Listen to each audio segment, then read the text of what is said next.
A través de las enseñanzas de nuestro Señor Jesucristo, Él enseñó sobre diversos temas. A veces Él nos enseñaba del amor de nuestro Padre Celestial. A veces Él corregía y reprendía a los líderes religiosos de esos días, ¿verdad? Reprendía nuestro orgullo. Él nunca excusó el pecado, pero mostró que había perdón para el pecado. Y a veces nuestro Señor Jesucristo también nos daba consejos y nos instruía para saber cómo caminar en sus caminos. En el libro de Apocalipsis a la iglesia de los últimos días se dice que aquellos que Él ama, ¿qué hace con ellos? Dice que Él los reprende, ¿verdad? Ese es un acto de amor. Y esta mañana quizás vayan a pensar que qué tiene que ver este mensaje con Jesucristo, pero van a ver que esta instrucción es realmente para acercarnos más a nuestro Señor Jesucristo. Así es que antes de comenzar, tengamos otra oración. Padre mío, las palabras sagradas que han sido escritas aquí, sabemos que son inspiradas por tu Espíritu Santo. Pido una manera especial que Él nos guíe en este estudio, Señor, que Él nos hable, que Él nos enseñe. Y que tus palabras, Señor, sean no solamente de ánimo, pero también, Padre, que sean parte de nuestra experiencia cristiana. Pedimos, Señor, que tú puedas iluminarnos y abrirnos los ojos a través de tu Espíritu Santo en esta mañana. La promesa es que Él nos guiará a toda verdad y clamamos esta promesa esta mañana. Pido esto en el nombre de nuestro Señor Jesucristo. Amén. Mateo capítulo 4. Leamos aquí comenzando en el versículo 23 de nuestra escritura bíblica. Dice allí la Biblia: y Jesús recorría toda Galilea enseñando en las sinagogas, predicando el evangelio del reino y sanando a toda enfermedad y dolencia de la gente. Aquí nos muestra la clave en cómo es que Jesucristo hacía su ministerio. ¿Qué hacía Jesucristo en su ministerio? Conforme a lo que acabamos de leer. ¿Qué hacía? Enseñaba, predicaba y finalmente dice que Él sanaba. Sanaba, aquí dice, enfermedades y dolencias de la gente. Ahora es interesante esto, que Jesucristo no solamente predicaba en la iglesia, quizás como lo estoy diciendo yo ahorita. Él no solamente tenía, se puede decir, enseñanzas en las escuelas, quizás como nuestras iglesias adventistas, escuelas adventistas, pero Él también sanaba. Lo que quiero yo en esta mañana entender es, ¿qué propósito tiene el mensaje pro salud en los últimos días y para nuestra vida cristiana? ¿Qué importancia tiene para nuestra vida cristiana y qué importancia tiene para los últimos días? ¿Y qué amonestación nos da Dios para nosotros? Vamos a ver, hermanos, esta mañana que el mensaje pro salud está conectado íntimamente con el mensaje de los tres ángeles. Pero antes de eso, quiero ver por qué eso nos ha dado este mensaje. Sigamos leyendo el versículo 24. Dice de Jesucristo que su fama se extendió por toda Siria y le traían todos los que le sentían mal, los afligidos de diversas enfermedades y tormentos, endemoniados, lunáticos y paralíticos, y los sanó. Dice, y lo siguió un gran gentío de Galilea y Decápolis, de Jerusalén, Judea y del otro lado del Jordán. Esto es el inicio de su ministerio. Y la pregunta que tenemos que hacer es, ¿qué atrayó la gente a Jesucristo al principio de su ministerio? ¿Qué lo atrayó? ¿Eran las enseñanzas? ¿Qué dice el versículo 24? Acuérdense, la respuesta a las preguntas se encuentran ¿dónde? Allí en el pasaje mismo. ¿Qué dice el pasaje del 24? ¿Qué atraía a la gente a Jesucristo? ¿Por qué venía un montón de gente? Porque ellos estaban enfermos y sabían que en Jesucristo encontraban un médico. ¿Sí o no? Sí. Entonces podemos decir que al principio, al inicio de su ministerio, no fueron sus enseñanzas y sus predicaciones que atraía a la gente a Jesucristo, sino que era su habilidad de sanar y de curar. Esto es muy interesante porque tanto era su fama que venían hasta de otras ciudades. Mira, si tú tienes un ser querido que tiene cáncer o un ser querido que tiene ataque de corazón y tú conoces de un doctor que él es un especialista en esa área, ¿tú qué vas a hacer? No importa qué tan lejos esté, disculpen, tengo algo en mi ojo, no importa qué tan lejos esté ese doctor, uno va a hacer el esfuerzo para poder llevar a su ser querido ahí, ¿sí o no? Hermanos, saben, desafortunadamente nosotros vivimos también en un mundo con muchas enfermedades. Dice la Biblia en Mateo 24 que una de las señales de los últimos días que señalará el principio del último serán las pestes La traducción más correcta para peste son enfermedades. Hoy en día tenemos enfermedades que nunca habíamos visto en grande cantidad como la estamos viendo hoy en día. Desafortunadamente, ya no somos el país más enfermo del mundo. Antes en los Estados Unidos éramos el país más enfermos, que teníamos falta de salud. ¿Saben quién nos gana ahora? México nos gana ahora. El país más enfermo del mundo. Pero ¿saben aquí en los Estados Unidos qué son las 3 mayores causas de muertes? Les voy a aclarar algo. No son choques de carro. No son tampoco la muerte de balaceadas. ¿Saben qué es la mayor cantidad de la razón por la que nosotros aquí en los Estados Unidos fallecemos? Ataque de corazón es la número 1. Enfermedad de corazón, la razón número 1. Esa enfermedad sola, que es una peste de las señales de los últimos días, mata casi 1 millón de personas solamente aquí en este país al año. Pero saben, es interesante que de eso no se reporta en las noticias cada noche, ¿verdad? ¿Qué se reporta en las noticias? Oh, agarraron a este drogadicto, hubo una balacera acá, pero se asombrarían ustedes si mostrarían en Fresno o en el condado de Tulare fallecieron tanta cantidad de personas por ataque de corazón.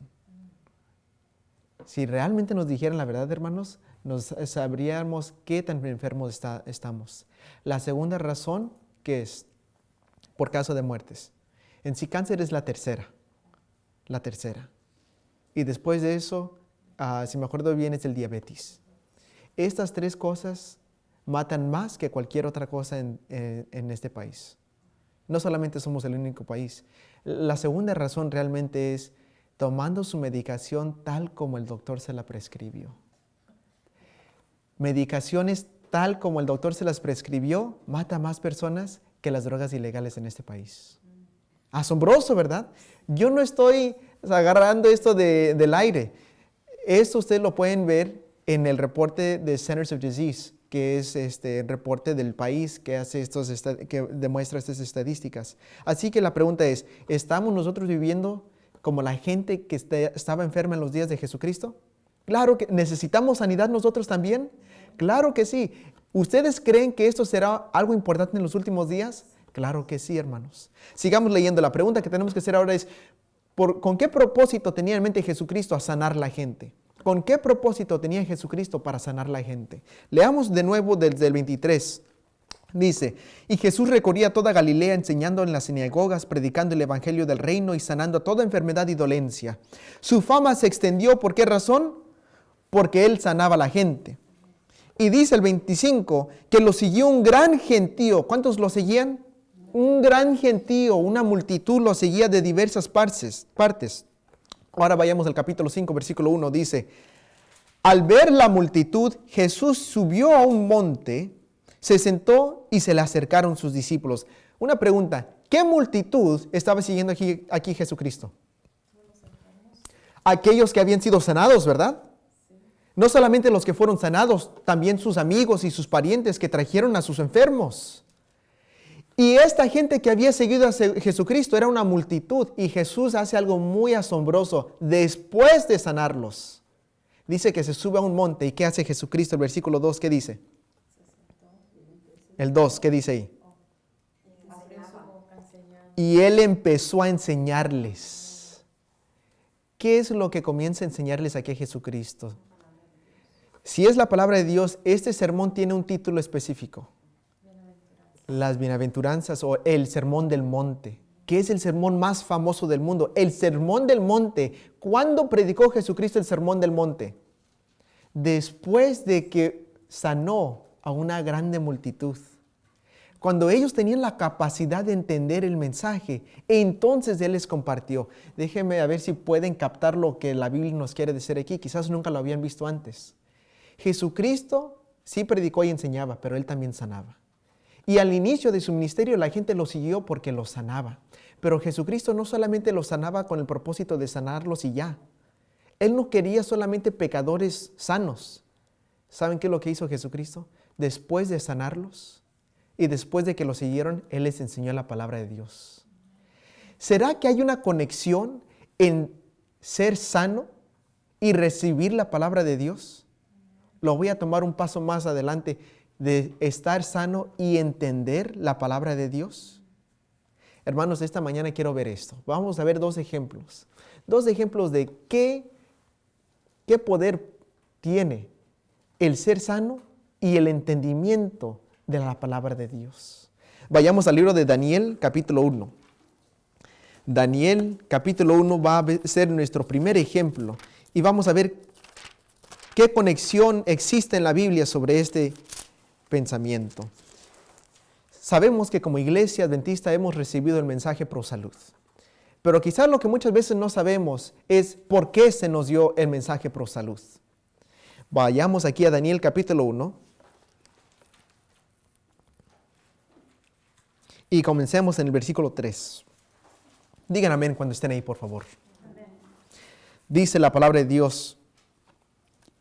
Entonces el rey dijo a Aspenaz, jefe de sus eunucos, que trajese de los israelitas del linaje real de los príncipes, jóvenes sin defecto, de buen parecer, entendidos en toda sabiduría, cultos e inteligentes y aptos para servir en el palacio del rey, y que se les enseñara letras y la lengua de los caldeos. El rey les señaló ración diaria de la comida del rey y del vino que él bebía, que los educara durante 3 años, para que al fin de ellos se presentaran ante el rey. Aquí el rey Nabucodonosor hizo algo que cada rey hacía en esos entonces. Cuando un imperio conquistaba a otro imperio, a otro país o a otras tierras, ellos agarraban de los mejores educados, los mejores saludables para que sirviesen en su imperio. Y eso es lo que el rey Nabucodonosor hizo. Pero él dijo, pero quiero que por 3 años me los eduquen para que puedan aprender la sabiduría de Babilonia. Más aparte, yo les voy a dar de mi propia comida, de lo mejor. Es lo que él pensaba. Pero noten lo que dice enseguida, el versículo 8. Más bien, vamos a continuar ahí en el versículo 6. Porque aquí el pasaje nos menciona a algunos individuos en especial. Entre esos judíos, estaba Daniel, Ananías, Misael y Azarías de Judá. ¿Cuántos se mencionan aquí? 4 se mencionan aquí. Ahora vayamos al versículo 8. Y Daniel propuso en su corazón no contaminarse con la comida ni con el vino del rey.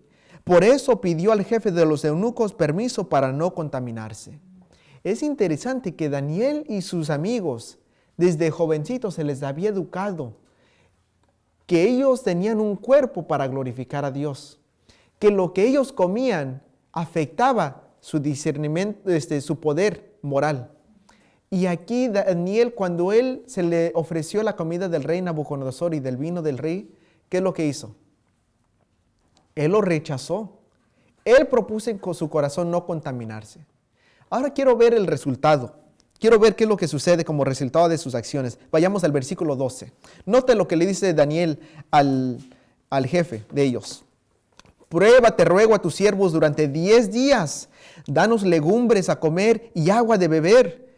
Legumbres son como frijoles, lentejas, ese tipo de comida. Dice, después compara nuestros rostros y lo de los jóvenes que comen la comida del rey, y según ves, haz después con tus siervos. Consintió pues, y les probó durante 10 días. Al cabo de los 10 días, el rostro de ellos se veía mejor y más nutrido que los otros jóvenes que comían de la comida del rey. Desde entonces el guarda tomaba la ración y el vino de ellos y les daba legumbres. Hermanos, ¿quién comía mejor al fin del día? Daniel y sus amigos. Tanto que su aspecto era mejor. ¿Saben? Me asombra que aquellos que fueron creados en el rancho allá en México cuando eran pobres, que la carne era un lujo. Para mi mamá, la carne era un lujo. La comían quizás unas 5 o 4 veces al año. Cuando había una fiesta, la única vez que comían. Porque aparte de eso, no tenían dinero para comprarla. Lo que ellos comían era garbanzos, lentejas, frijoles, tortilla de maíz hechas a mano, ¿verdad? Eso es lo que se comía allá en el rancho. Y es interesante qué tan nutridos son los mexicanos que son creados de esa manera. Y luego cuando vienen aquí a los Estados Unidos, no sé qué sucede, pero cambia. Las enfermedades que uno ve hoy en día, nuestros padres no tenían ese tipo de enfermedades. Hermanos, aquí Daniel dice que era más nutrido, se miraban más nutridos, se notaba en su semblante no solamente de él, sino que de sus amigos. Pero no termina solamente en el aspecto físico, sigue diciendo aquí en el versículo 17.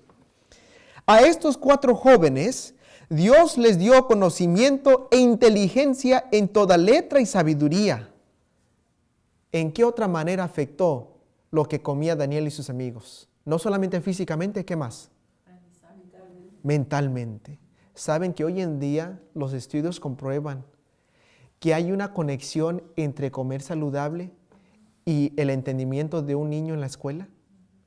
Los niños que comen más saludable y que rechazan el azúcar en su dieta más que aquellos que la comen en mayor cantidad, aprenden más rápido, pueden concentrarse mejor, avanzan más rápido en la escuela, tienen mejores oportunidades y posibilidades mentales.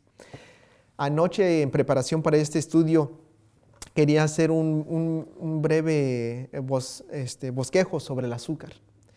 Y busqué el efecto del azúcar al cerebro. ¿Saben qué es lo que encontré, hermanos? Encontré algo bien asombroso. Mostraron una imagen de un cerebro normal, ¿verdad? Nomás así mostraron cómo se mira un cerebro normal sin haber comido. Luego mostraron un cerebro después de haber consumido azúcar. Y luego un cerebro después de haber consumido cocaína. ¿Y saben?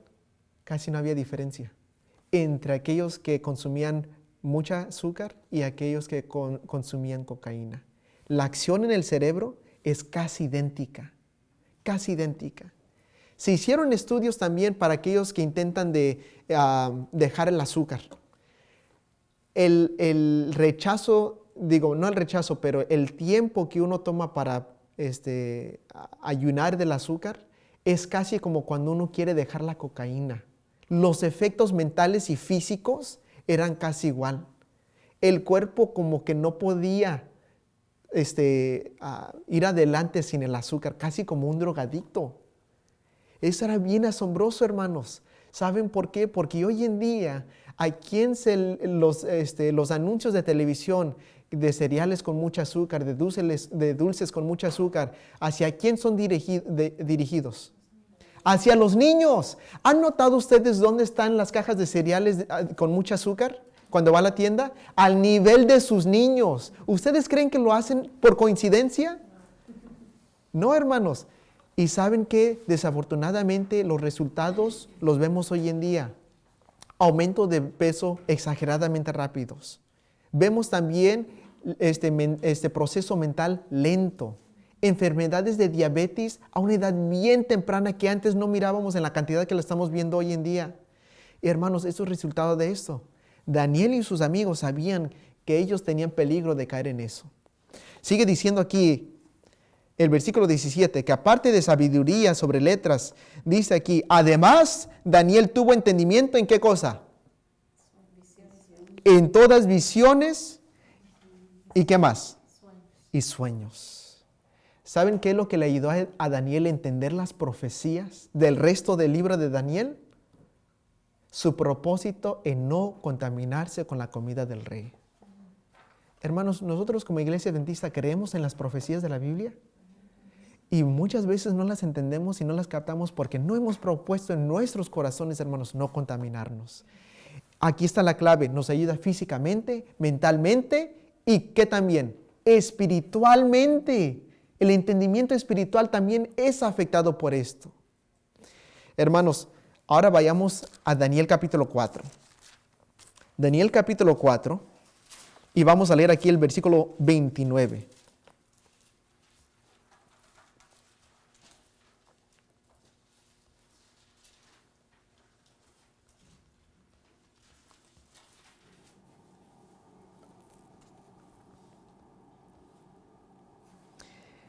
Dije el 29, ¿verdad? Ok, aquí dice, al cabo de 12 meses el rey se paseaba sobre el palacio real de Babilonia y dijo, ¿no es esta la gran Babilonia que yo edifiqué con la fuerza de mi poder para residencia real y para gloria de mi grandeza? Aún estaba la palabra en su boca del rey cuando vino una voz del cielo que le dijo, Rey Nabucodonosor, a ti se te dice, el reino ha sido quitado de ti. de entre los hombres te echan. Vivirás con las bestias del campo y como a los bueyes te apacentarán. 7 tiempos o 7 años pasarán sobre ti hasta que reconozcas que el Altísimo domina sobre el reino de los hombres y a quien Él quiere lo dará. Es interesante, hermanos, y ahorita les voy a, antes de que sigamos leyendo, la historia del rey Nabucodonosor en el libro de Daniel. Saben, aún a un rey pagano, Dios intenta de tocar su corazón. Él intenta de rescatar su alma, a un rey pagano como Nabucodonosor. Podemos decir que el rey Nabucodonosor, hermanos, era como Osama Bin Laden, o era como Saddam Hussein. Y aún a esos reyes paganos, ¿qué intenta hacer Dios con ellos? De rescatarlos. Aún al presidente Nieta, hermanos, a él también quiere rescatarlo, no importa lo que pensemos de él. Pero hermanos, ¿saben? Algo muy interesante es, en el capítulo 1, él miró la diferencia entre el alimento de Daniel y sus amigos y el alimento que él proveía. Se dice que ellos eran 10 veces más sabios que sus astrólogos del reino. En el capítulo 2, el rey Nabucodonosor tiene un sueño donde él se da cuenta después de que Daniel le da la interpretación de que su reino no durará para siempre. Y el rey Nabucodonosor reconoce que Dios es Dios. En el capítulo 3, como que no quiso entender la visión del rey y hace una imagen donde todo el mundo tiene que adorar. Al fin de esta historia, los 3 amigos de Daniel sobreviven el horno porque Jesucristo está allí con ellos. En otras palabras, lo que Dios hace con el rey Nabucodonosor es derrotó sus sabios de Babilonia, derrota su deseo de tener un reino eterno y aún derrota su ídolo que él hizo. En el capítulo 4, él también derrota algo en el rey. Es el orgullo del rey. Pero la pregunta es, ¿cómo derrotó Dios el orgullo del rey? Sigamos leyendo. El versículo 33 dice, en la misma hora se cumplió la palabra sobre Nabucodonosor. Fue echado de entre los hombres. ¿Y qué es lo que comía, hermanos? Y comía hierba como los bueyes y su cuerpo se mojaba con el rocío del cielo hasta que su pelo creció como plumas de águila y sus uñas como las aves. ¿Qué cambió en la vida del rey? ¿Cómo comía antes? Ya sabíamos lo que comíamos porque se le ofreció a los judíos, ¿verdad? ¿Y qué hizo Daniel? Él lo rechazó porque él sabía que esos alimentos no aprovechaban a uno. En esta historia, ¿qué cambió en la vida del rey? Su dieta cambió, ¿sí o no? Y no estoy exagerando cuando digo que tuvo una dieta vegan, ¿sí o no? Comió hierbas como los bueyes. Tuvo una dieta vegetariana. Me dice un cuñado mío, no va a la iglesia, pero me dice, yo me asombro porque porque él sabe que nosotros comemos saludable. Y dice, ¿cómo nosotros no comemos saludable? Porque si queremos ser fuertes como un buey, ¿por qué no comemos lo que comen ellos? Y me recuerda de esta historia. ¿Saben? Es interesante que a los vegetarianos le dicen, ¿y dónde consigues la proteína? Y me gusta decirles, pregúntale al toro dónde consigue su proteína. Yo creo que le hace falta fuerza al toro, porque pues, ¿de dónde consigue su proteína? Obviamente sabemos que no le hace falta fuerza, ¿verdad? ¿Qué sucede cuando después de 7 años cambió su dieta? Versículo 34. Al fin del tiempo, yo, Nabucodonosor, alcé mis ojos al cielo, ¿y qué sucedió? Y mi razón o mi sentido me fue devuelto. Entonces, ¿qué? Entonces, ¿después de qué? Entonces, después de este cambio que hubo en mi vida, entonces alabé al Altísimo, honré y glorifiqué al que vive para siempre, cuyo dominio es dominio eterno y su reino por todas las generaciones. Hermanos, ¿hubo un cambio en su relación con Dios? Antes de esto, él reconoció a Dios. Él reconoció, sí, Dios existe. Hay evidencias. Pero ahora, después de que hubo un cambio en su estilo de vida, en cómo comía, cambió su relación con Dios. No solamente tenía un conocimiento de Él, ahora, hermanos, él adoraba a Dios. Hasta este momento, él no lo adoraba, él lo reconocía, pero él todavía tenía su orgullo. Y después de esto, el último ídolo cayó, su orgullo. Y él pudo alabar al Señor celestial. El ser sano, hermanos, ¿hay una relación entre eso y nuestra relación con Dios y nuestro entendimiento de las Escrituras? ¿Sí o no? Los beneficios, hermanos, son físicos, mentales, espirituales también. Y más que nada, nuestra consagración y la derrota de nuestro orgullo. Termino, hermanos, con estos dos pasajes. Vayamos a Apocalipsis capítulo 14. Este mensaje realmente es de dos partes, de dos presentaciones. Esta es la primera. El próximo sábado a la misma hora vamos a presentarles la segunda parte y vamos a ver el conflicto del alimento. Hay un conflicto, ¿sabían ustedes? Y el Espíritu de Profecía recibió una visión especial donde ella vio que Satanás habla con sus ángeles. ¿Y saben qué es la herramienta que usa más efectuosamente para los últimos días? Dice allí que es el alimento, pero voy a compartir esa visión con ustedes la próxima semana. Vayamos aquí a Apocalipsis capítulo 14, versículo 6. La Biblia dice aquí: entonces vi a otro ángel que volaba por el cielo con el evangelio eterno para predicarlo a los habitantes de la tierra, a toda nación y tribu, lengua y pueblo. Este es el mensaje del primer ángel, y decía en gran voz: reverenciad a Dios y dadle gloria, porque ha llegado la hora de ¿qué? De su juicio, y adorad al que hizo el cielo y la tierra, el mar y las fuentes del agua. Antes de que podamos pasar el juicio y alabar y adorar al Dios, el Creador, ¿qué dice que tenemos que hacer el versículo 7? Reverenciar a Dios y darle ¿qué? Y darle gloria. Apocalipsis 14, versículo 6. Ahora, si ustedes ya han conectado los pensamientos, antes de que el rey Nabucodonosor pudiese alabar al Dios Creador, ¿qué sucedió en su vida? Hubo un cambio, ¿verdad? Vamos a ver qué significa glorificar a Dios. Vayamos a 1 Corintios capítulo 6.